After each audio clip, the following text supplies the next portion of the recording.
So it's a static shot. Yeah. It's a two-camera setup. Let them whisper, for they know not what's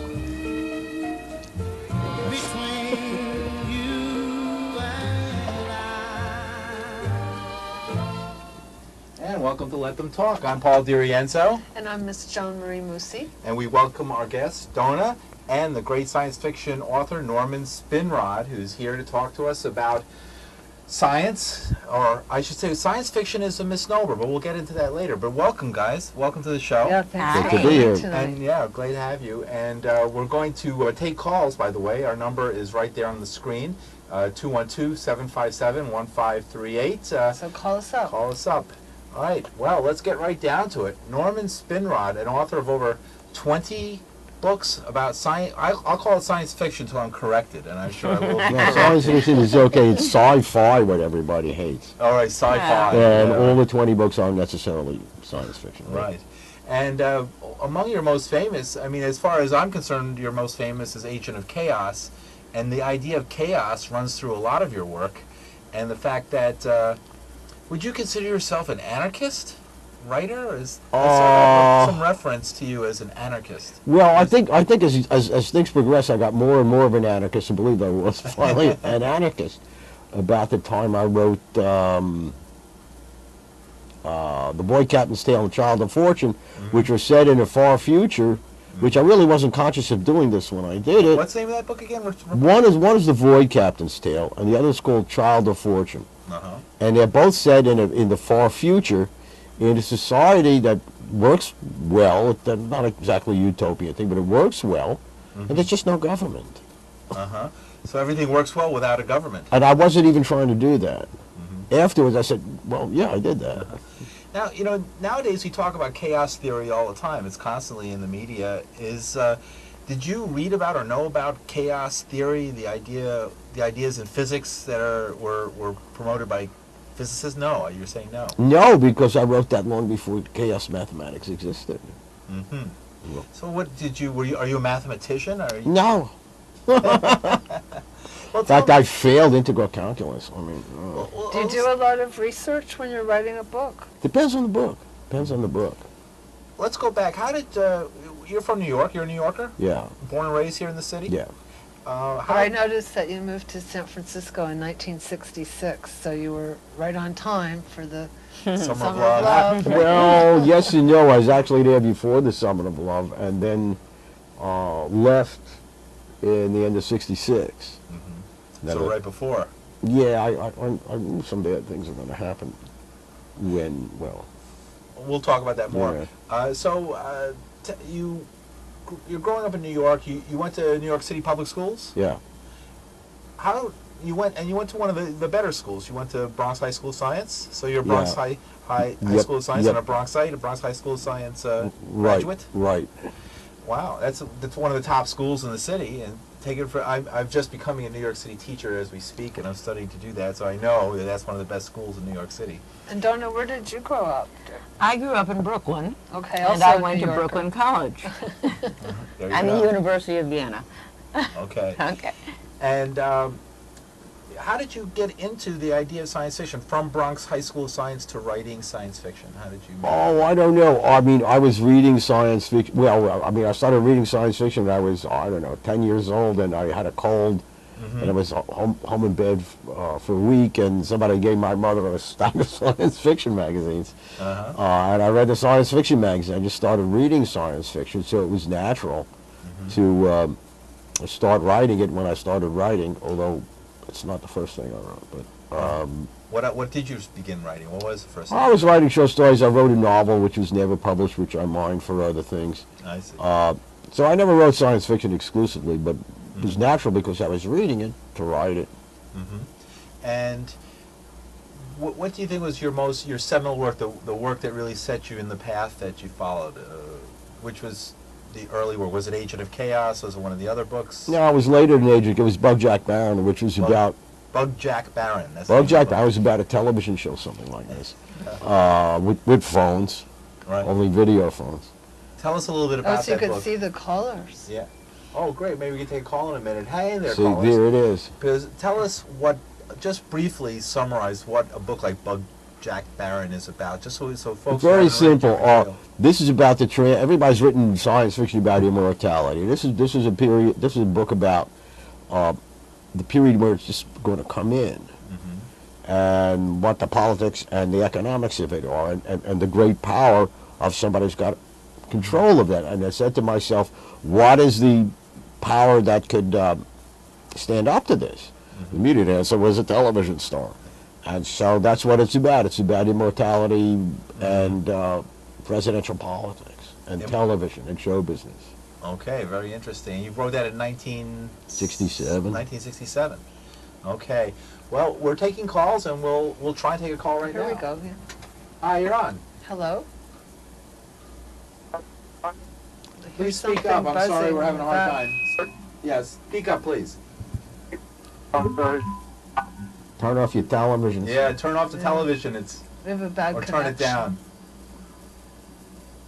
Okay. Can we hear you? No, We that's might have to cutting out. move on. We're gonna have to move on, I'm afraid. I'm sorry.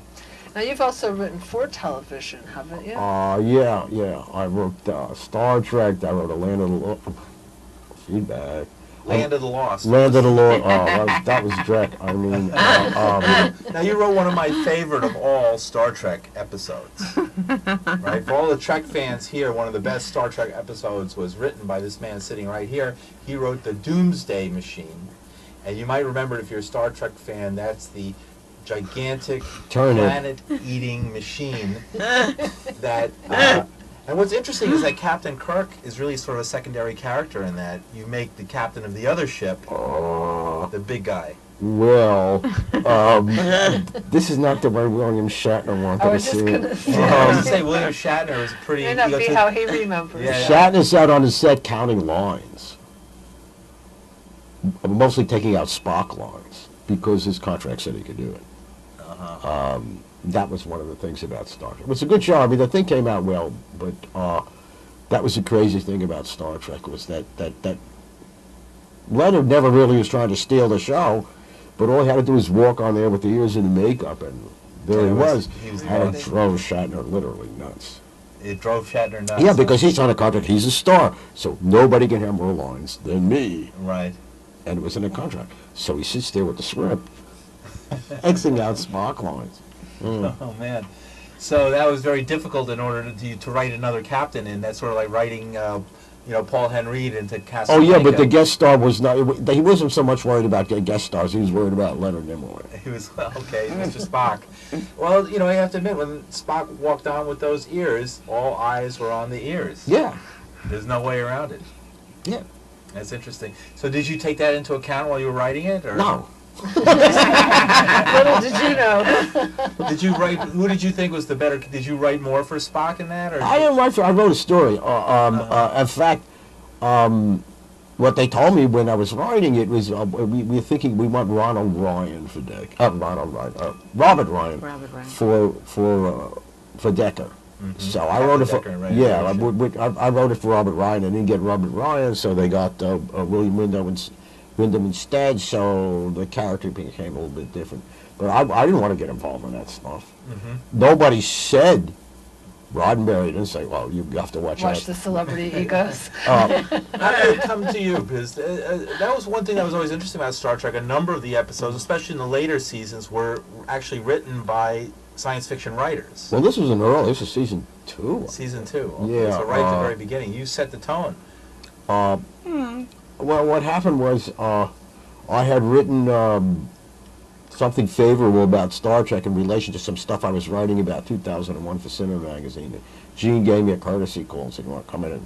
And I said, I was finishing up Bug Jack Barron at that time. He said, I said, "Call me back in 6 weeks, Gene. I'm writing a novel now." And he called me back. I see. And then he said, "Listen, we're running out of money. Can you think of something on standing sets?" And that went, and I had written a novelette, which went nowhere. And so it was a take on Moby Dick. It was a take on Moby Dick. Yeah, And is that why the I always wondered as a kid watching that why that shape was chosen, that long, it's like cornucopian shape. The shape was chosen because they ran out of money.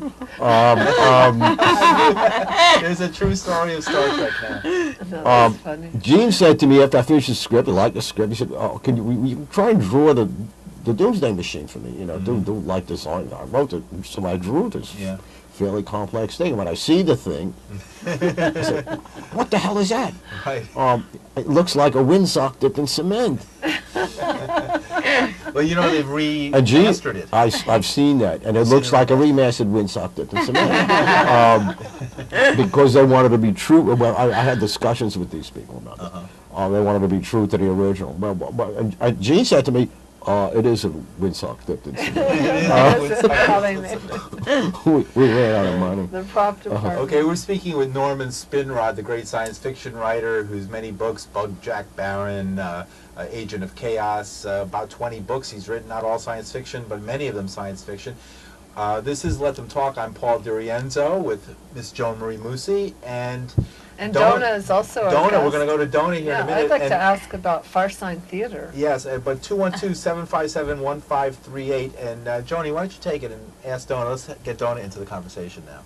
Well, I'd like to ask about your work with the Farsign Theater. When were you involved with them? And The Fireside Theater, right? Really prior to the Firesign Theater becoming the Firesign Theater. okay, so you It knew the started guys. off on KPFK in Los Angeles, a radio show with Peter Bergman and someone named Paul Robbins, and it was called Radio Free Oz.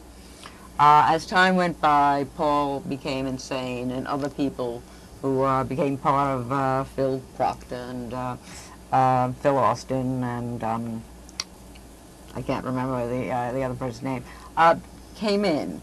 And they were all so able to play off each other verbally. It was a call-in show at the time. But what evolved out of that was the Firesign Theater. And they started doing shtick and doing acts. And it was incredible because most of the time, I was producing the show, but most of the time I laughed. I mean, I laughed so hard. The interaction between all of them was brilliant. And I have comparatively recently seen it translated to television, and I had to turn the visual off because it didn't translate. The auditory didn't translate visually for me. But that's how I became involved with them. So you were a producer of this show. Yeah, I was a producer of the show. How were the celebrity egos in that show?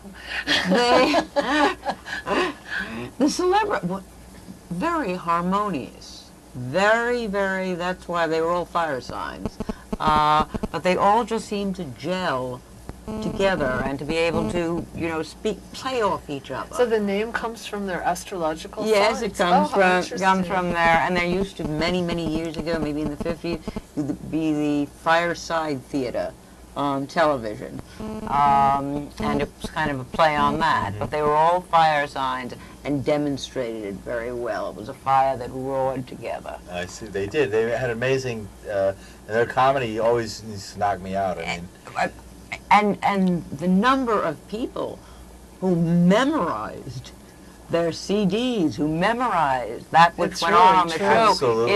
is amazing. It's absolutely. well, I can tell you when I was in high school listening to them, all these kids I grew up with, who would get D's in English if they could pass it at all, right? Yeah. Would recite to you like Shakespeare every word. I always found that frightening. I always found that. And it also started as a telephone talk show, so they'd be able to play off. And was any of it scripted, or it yes. was totally spontaneous? No, it was All spontaneous. improv. It was, but when they started doing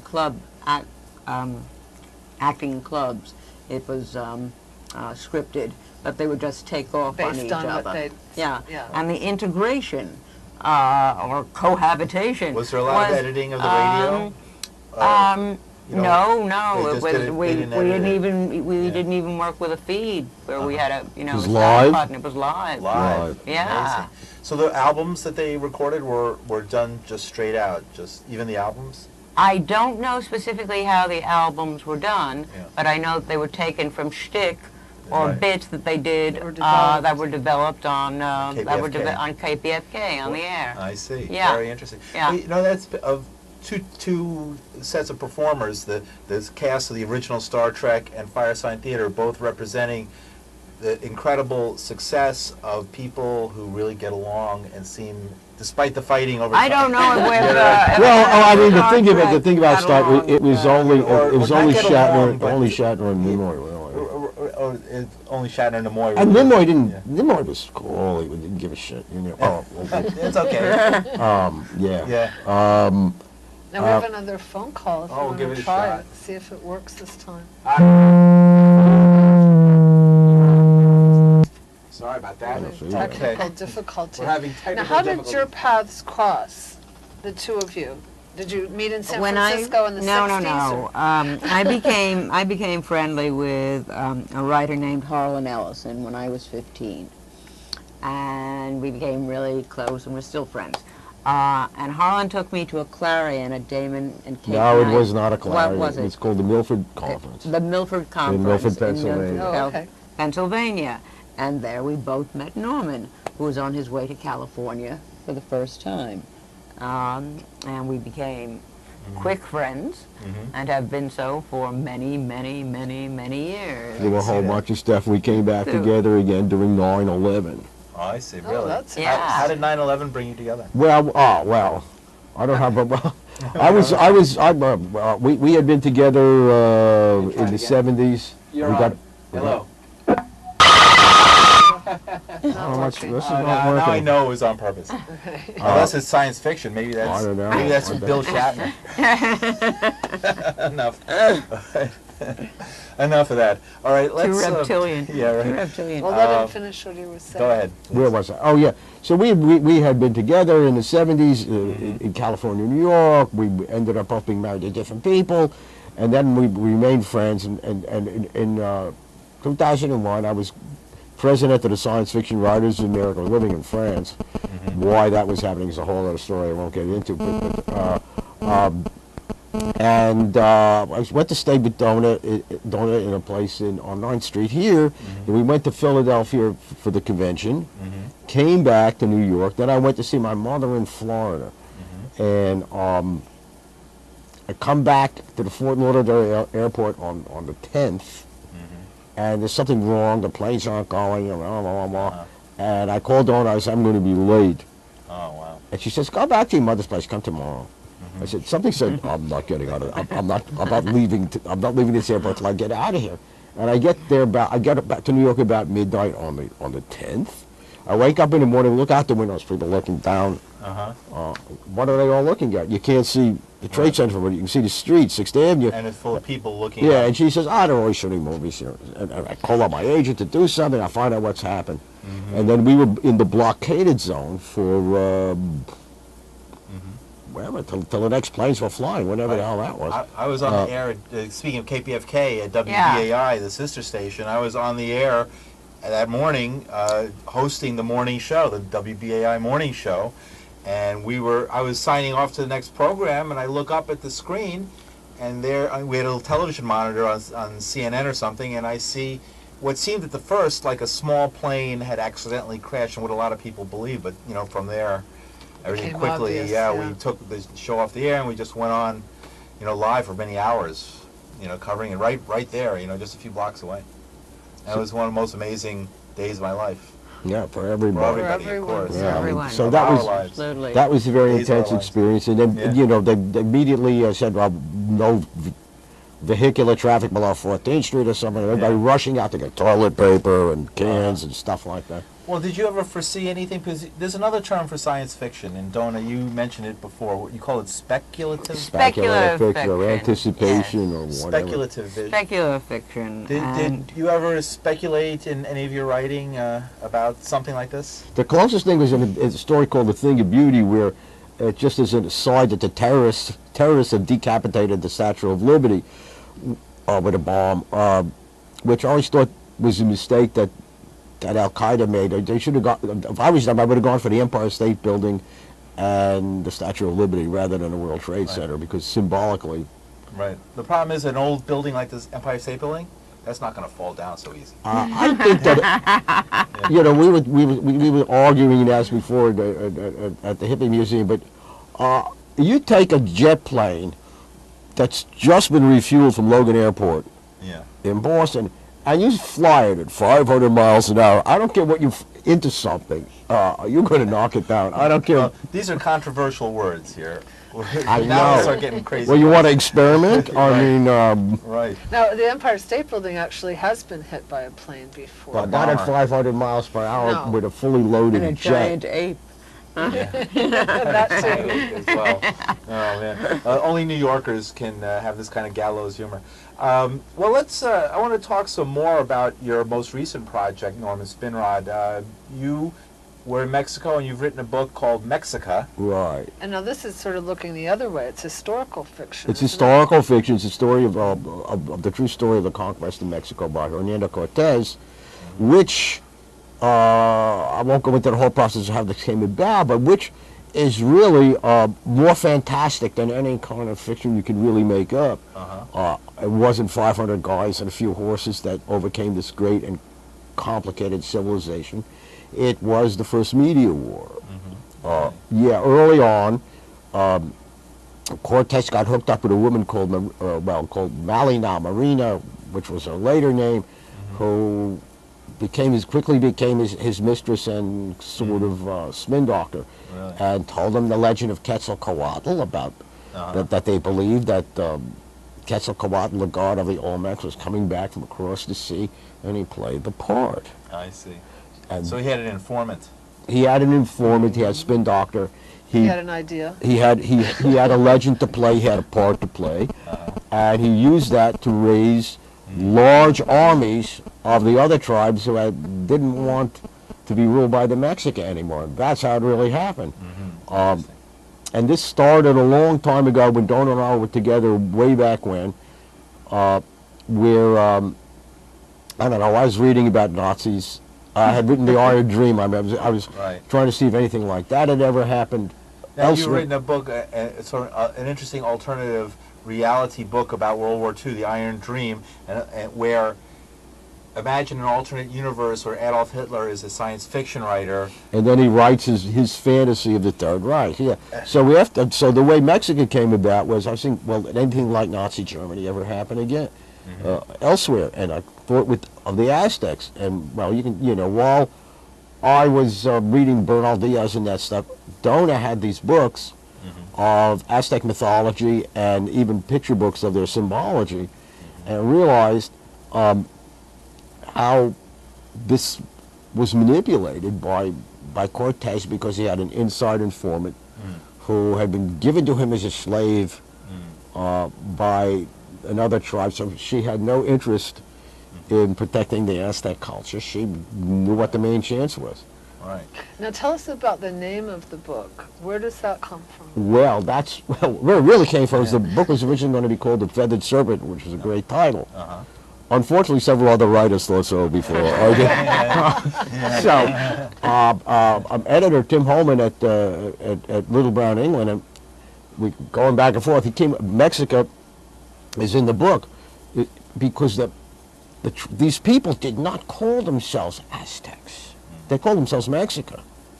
Aztec in Nahuatl, the language, was what they were called behind their backs by the other tribes, and it sort of That means often happens. It's it means derogatory. it means a derogatory term. It means boob barbarians from the waste somewhere. Similar for the name Sioux is the Lakota people, and Sioux was the words that was used to call them by their enemies. And the same with the Iroquois. The term Iroquois is not what they would have called each other either. So that's why the book is called Mexico. When I did all these interviews in Mexico, this was a very important entry to the book because one of the things about the book for the Mexicans was to give them back their true name, which I mean, even a lot of Mexicans call them Aztecs. Right. A lot don't. It's a political thing. Is Norman this Spinrad, translated yeah. into Spanish also, this book? Or? Yeah, well, this is a Spanish edition in Mexico. That's what I was doing there. And he would also frequently introduce himself as a gringo. You speak Spanish? I'm lousy. I mean, I used to be good. But you never- were in Mexico to write Practice. this book. You No, spent I your no, time- I wrote it. I wrote it in Paris and New York. I see. I went to Mexico to promote it, Uh-huh. and it was a tremendous promotion there. They had billboards. Is it a successful book in Don't know yet. It just came out, but I mean, they really Spanish edition? they really put a lot behind it. Yeah. I see. Great. Now, do you have a website we could give out if people are interested Yes. in finding out more? I have a website. It's a very long URL, so don't bother with it. It's an old computer. Just Google me, and I have arranged it so my website comes up first. Norman Spinrad. Spinrad. S-P-I-N. R-A-D. A-D. S-P-I-N. Spin. Speaking of spin, Rad. Rad. Rad, not R-A-D. Rod. R-A-D. Rad. R-A-D. Spinrad. Easy enough to find. Right. Just Google and you'll find it there. And Dona, what's it like to live with a speculative fiction writer? Well, when you're amused, you have somebody do the work for you. No. What it's like is being in harmony with someone who has a consciousness that is also evolving and fluid. And what's it like? Home. I have spent my life with science fiction writers and What attracted you frequently. to science fiction? What attracted you in the first place to science fiction? Well, Were you a science fiction having reader? gone, no, I was not. Having sorry, gone, just leave it. having Don't gone, I'm sorry, leave it. having gone to school, of course, you know, I was familiar with Jules Verne and so on and so forth. But when Harlan became my friend at 15, he opened the entire world to me. Ted Sturgeon was my Right. friend, Philip K. Dick, so on and so forth. And, How did you get and out of the I had house not, at the age of 15? I On a took subway. the car and Oh, you had a came car. from You had a Brooklyn. car. No, I didn't get that until I was older. I started studying dance, Graham technique, when I was 13 in the village. Uh-huh. And I was like a little hip pocket beatnik, so I got Uh-huh. in at the end of that. And this entire world was open to me, and I had not read many of these people who were friends. Mm-hmm. They were friends of mine, but I had not read their work. Harlan was great because he would read it to you out loud. He was a great showman. Mm-hmm. But it wasn't until like Alfie Besta, until recently, that I started reading his work. I see. So there was a friendship. There was some simpatico. So that's how I became involved. Very in that. good, very interesting. Yeah. We just have a few seconds left. Norman, any last words? I don't know the last words. Yeah, no, last words for the Not show. yet. A true writer. Well, all right. Well, I can just say one of the things that Dona Yeah. did later on was she was a producer on Public Access too, Mm-hmm. and it is very gratifying and amazing to me to see how this has evolved. Yeah. Because in those days, I mean, the studios are really. There we go. We just finished. Thank you very much.